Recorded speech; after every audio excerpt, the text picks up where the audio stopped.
Roland Simmons, who is a Jewish educator, takes this Parsha Shlach Lecha, the story of the spies, the Meraglim, that have to go into the land of Israel, Eretz Canaan, Eretz Israel, and he wants them, or he rephrases the question in more colloquial terms, right? That essentially Moshe, in picking one each of the tribes of Israel, these 12 Meraglim, these 12 spies to go into the land, what is it that Moshe wants to know? He wants them to tell him, Moshe, are the people who dwell in the land strong or weak? Are they few or many? Is the country good or bad? Is the soil rich or poor? Is it wooded or not? What are their defenses? And for extra credit, be sure to bring back some fruit of the land. Those are the questions. That's what the Meraglim, what the spies were sent into the land of Israel in order to find out, in order to discover. And it makes sense, right? You know, you're coming to the Jordan River, you know people are living there, you know God wants you to come in and settle the land. You have to figure out what it is that you're up against. What happens, we know the story very well, but what happens is the Meraglim come back, and this is Vayisapru lo, this is what they told Moshe.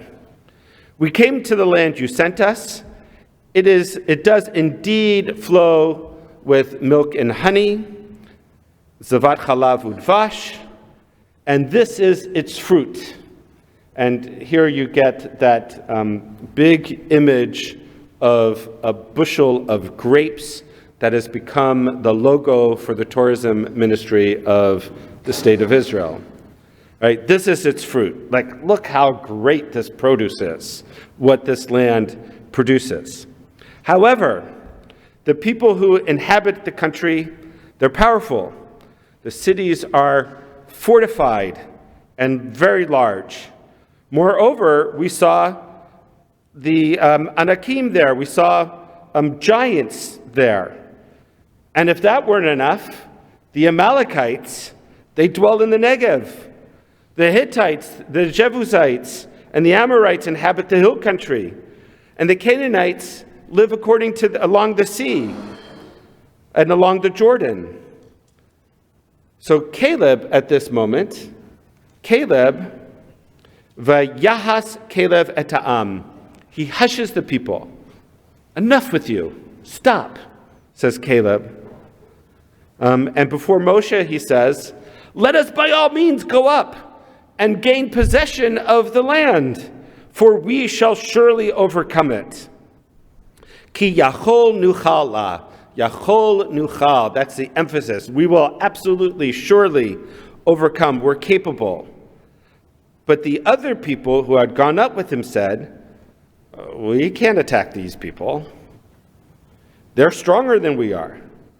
And so as they left Moshe's presence, they spread, according to the Torah, V'yotziu debata arts asher taru ota el b'nei Yisrael lemor.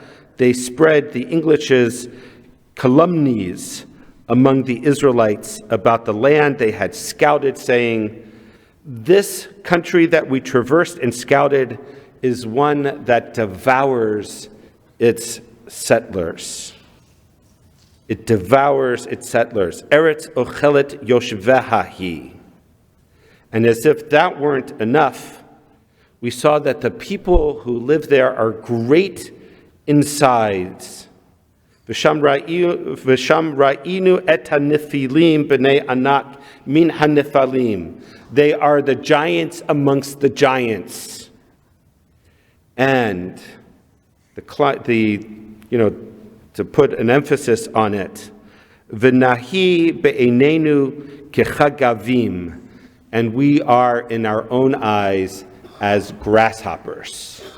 So surely we must be as grasshoppers in the eyes of those who dwell there as well. And it's because of this incident that 10 of the spies come back and have this report, and report to not only Moshe, but even go back to their tribes and start spreading these, start spreading their fears, their concerns, their belief that they are grasshoppers in their own eyes, and therefore also their inability to enter the land of Israel at this time. It's because of this that Bnei Yisrael wanders in the wilderness for 40 years. And interestingly, it's because of this that we also learn the importance of a minyan, of a quorum, that it takes 10 people minimum to influence the larger population for good or for bad. What I'm interested in on this Shabbat is not what motivated the Meraglim, the 10 spies who came back with the negative report, but rather, why is it that Joshua and Caleb stood apart? Right? Why is it that Joshua and Caleb stood apart? And I'm thinking about this because as we've been talking for a long time, and I know we're all feeling it, it's like when we look at what's going on in our world, it seems like groupthink is overwhelmingly what is happening today. That people are getting on the bandwagon of pro-Palestinian, anti-Zionist, anti-Semitic protesting. And I still believe that most people have no clue what it is that they're actually protesting. And you can see all the different times in which people have tried to interview people, what sea, what river, what occupation, what indigenous, you can see it. It's like there's most people have no clue what they're doing, but yet they're getting on this bandwagon of joining the crowd. Right? And it seems like that what happened here in the story of the Meraglim is that you have 10 tribal leaders who go back and influence the crowd in order to be like them. And it's interesting that Joshua and Caleb didn't join the other 10. Right? That would have been a lot of peer pressure, it seems to me. 10-2. But yet Joshua and Caleb, what is it that sets them apart? According to Rashi, well, even before that, even before we go to Rashi, I looked up, as Rabbi Friar Batson said, I looked up what is it that psychologists say?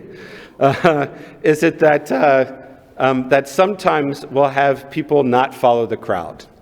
Sometimes that will have people not follow the crowd. It's like, as my mother used to say, if everybody's jumping off the bridge, would you follow them?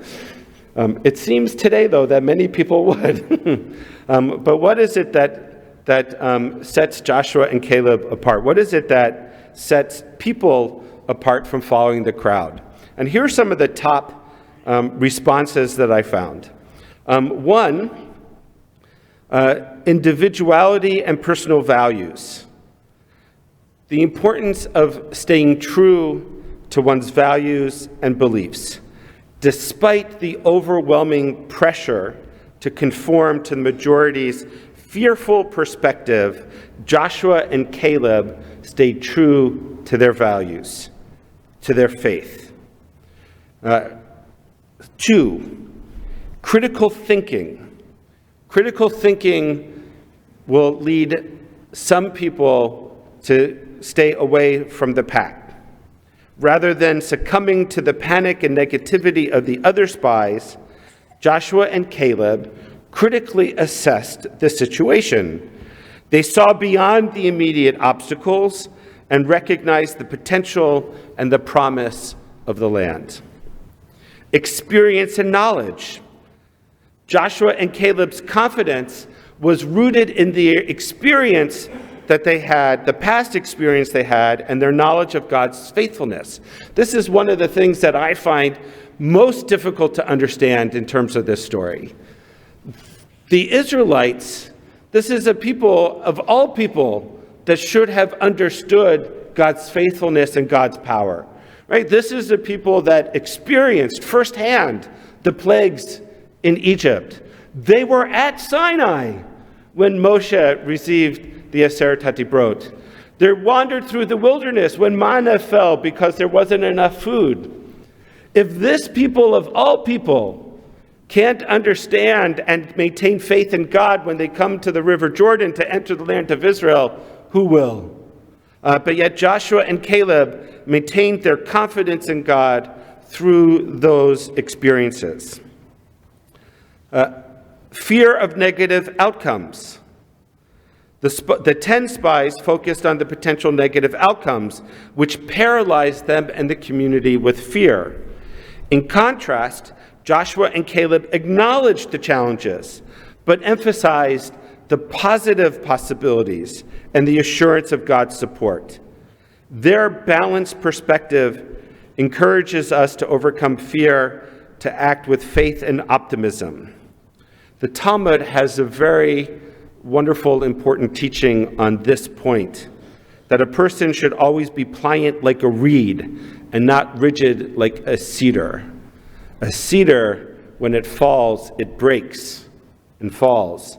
But the reed is firmly planted in the ground, but is able to withstand the obstacles and the challenges that come, which encourages flexibility and resilience in the face of fear and doubt.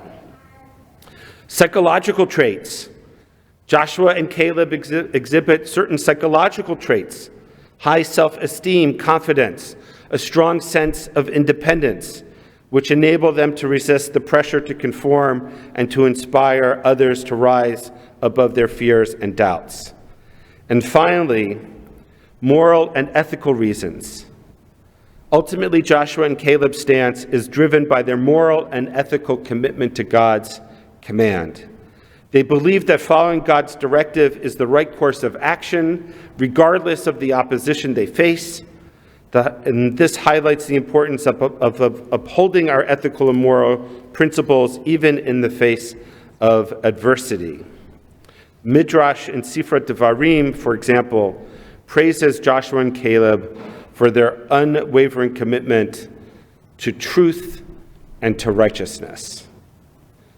As one of my mentors taught me, principles only matter when they're challenged.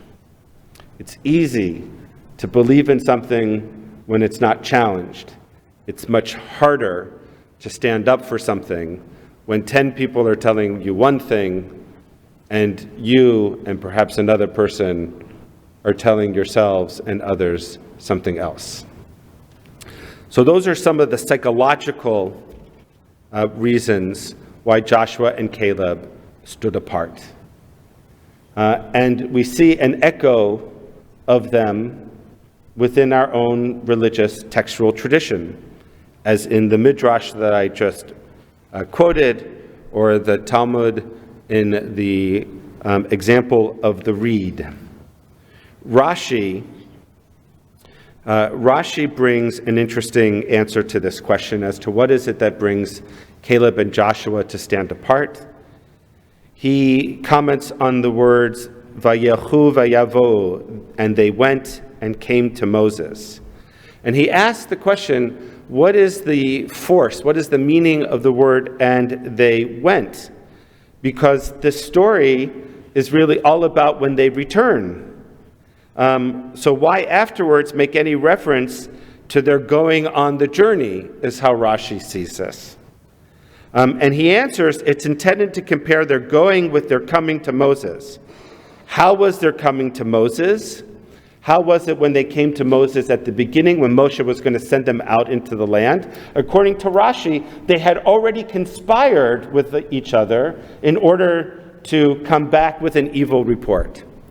So it's not surprising for Rashi then that when they do come back after being in the land, they're just going to report upon what they had already conspired to do.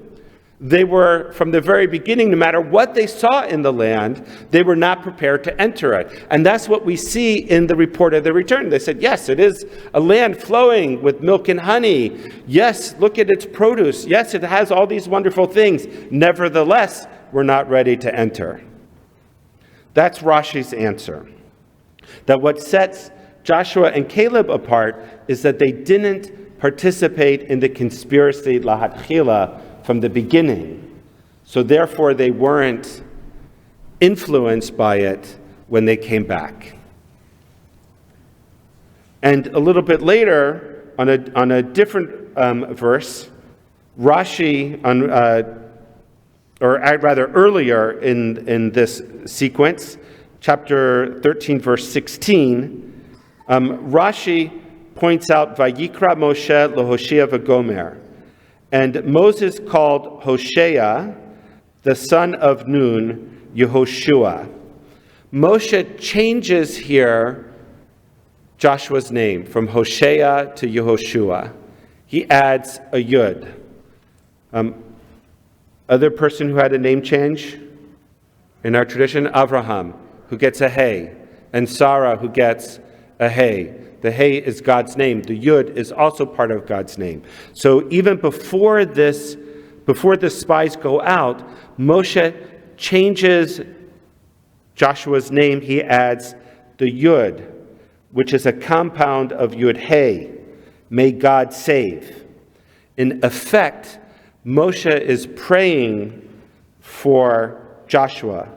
May God save you from the evil counsel of the spies. Moshe adds the Spirit of God through God's name to Yeshua. And Rashi continues in chapter 14, verse 21, talking about Caleb. The Torah says that Caleb had a ruach acheret. He had another spirit. For Rashi, this spirit, he defines it as he had a spirit that helped Caleb say one thing to the spies so that they wouldn't think, or so that they would think that he was aligned with them. But then when he came back to talk to Moshe, he spoke the truth, which was in distinction or counter-distinction to the spies. That's how Rashi understands it. But the Ruach Acheret, when I heard it, I thought about the Malachei Hasharet on Shabbat. That on Shabbat there's this tradition that all of us get a different spirit, or get a Ruach Acheret. We get an extra spirit, an extra angel who comes to be with us in order to enhance the spirituality of Shabbat.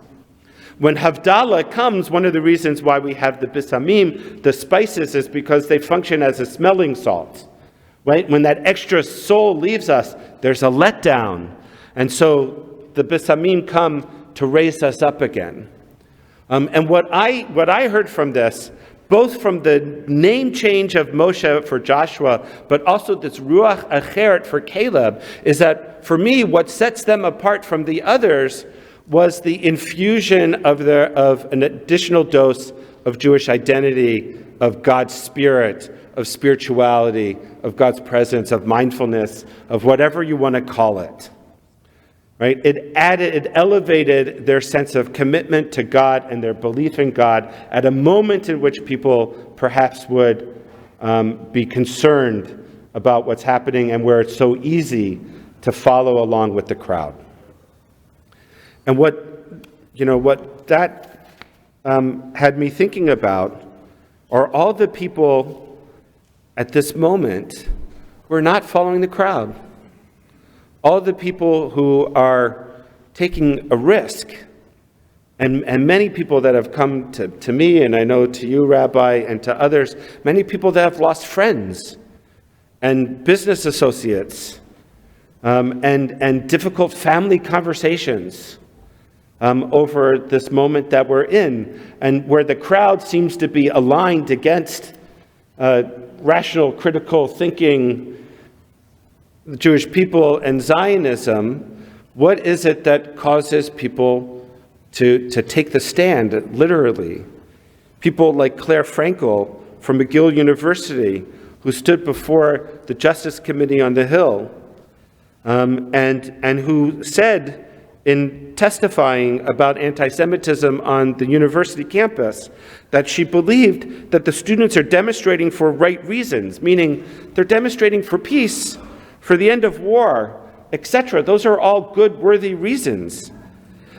But they seem to be lost somewhere in the crowd that has been disconnected from any sense of critical thinking, any sense of the characteristics that would cause someone to stand up to the crowd when the crowd is wrong and has wrong information and is perverting what is otherwise a just cause with injustice.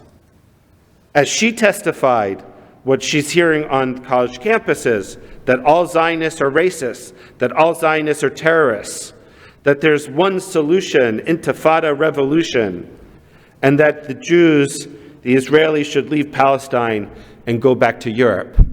Which, by the way, if you don't know what that means, going back to Europe means going back to the gas chambers. It means going back to Auschwitz, right? I heard this week of a couple that was looking at venues for a wedding.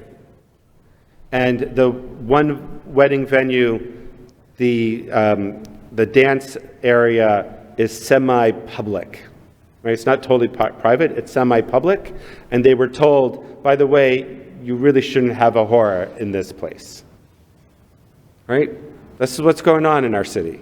Already wedding venues are telling Jewish couples if they have a semi-public area, shouldn't have a horror because it's too dangerous. And so this couple is probably going to end up getting married here at Beth Tzedec. And in fact, one of the things that is interesting about this moment are all the people who were otherwise marginally connected to the Jewish people, the opposite of joining the crowd. Rather than joining the crowd that is aligned against us, they are feeling a drive to be part of their people and to come into these walls. But I want to suggest that doesn't have lasting power. That this moment creates an opportunity for those of us that are already connected to reaffirm and deepen our commitments and to help those that are coming in that were previously marginal to deepen their commitments as well. Yesterday, I gave a Devar Torah to the teachers and faculty of RHA. Basically this sermon. And what I said to them was that what set Joshua and Caleb apart was their additional commitment and the infusion of God's Spirit into their being. And that's what Jewish day school education does. That's what synagogue communities do. That's what a prayer community, a learning community does. It infuses the extra yud. It infuses a ruach acheret. The deeper our understanding and relationship with God, the deeper our education and understanding of the issues, the more likely we are to stand up to a crowd that has lost its ways. The more likely we are to be Joshua and to be Caleb. Because what that creates ultimately is a growth mindset. And I'll conclude by quoting Rabbi Jonathan Sachs on this. What made Joshua and Caleb different? People with a growth mindset do not fear failure. They relish challenges. They know that if they fail, they will try again until they succeed. It cannot be coincidence that the two people among the spies who had the growth mindset were also the two who were unafraid of the risk and the trials of conquering the land. Nor can it be accidental that the 10 others, all of whom carried the burden of people's expectations as leaders, princes, men of high rank, were reluctant to do so. If this analysis is correct, he says, the story of the spies holds a significant message for us. God does not ask us to never fail. God asks of us that we give our best. God lifts us when we fall and forgives us when we fail. All God asks in return is that we acknowledge our failures. This gives us the courage to take risks. That is what Joshua and Caleb knew, one through his name change, and the other through the experience of Ruach Acheret, of an additional spirit. Shabbat Shalom.